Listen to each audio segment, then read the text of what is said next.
மழை பொழிகிறது, தொடராக மழை பொழிகிறது. அந்த மழையினுடைய விளைவு அல்லாஹு தஆலா பெரும் வெள்ளத்தை கொண்டு அளிக்கிறான்.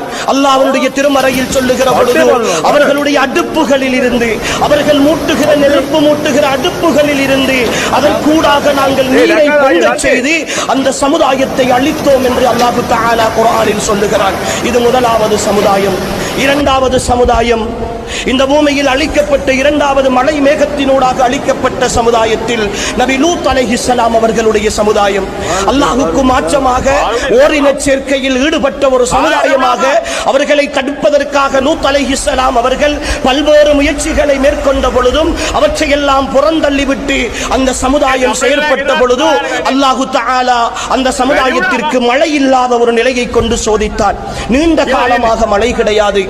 இப்பொழுது ஒரு நாள் அவர்கள் நபி லூத் அலைஹிஸ்ஸலாம் அவர்களிடத்தில் வந்து சொல்லுகிறார்கள், நீங்கள் அல்லாஹ்வுடைய தண்டனை வரும் என்று எச்சரிக்கிறீர்களே, என்ன வந்திருக்கிறது? எங்களுக்கு சந்தோஷமாகத்தானே இருக்கிறோம், வேண்டுமென்றால் மழை இல்லாமல் இருக்கிறது, அது மழை பெய்துவிடும் என்று அவர்கள் பெருமையாக பேசுகிறார்கள். இந்த நேரத்தில் தான் அல்லாஹு தஆலா அவர்களை சூழ மழை மேகத்தை அனுப்புகிறான்.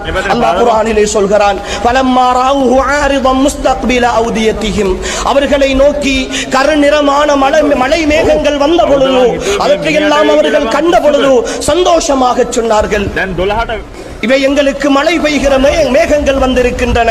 லூத்தே, நீங்கள் சொன்னீர்களே தண்டனை வரும் என்று சொன்னீர்களே, இதோ மழை இல்லாத பொழுது வறட்சியில் இருந்து மீண்டு அல்லாஹ் எங்களை மழை பெய்ய செய்வதற்காக கருமேகங்களை அனுப்பி இருக்கிறாரே, இதை விடவா உங்களுடைய தண்டனை? அல்லாஹ் இந்த பூமியில் மழையை கொண்டு அளித்திருக்கிறார்.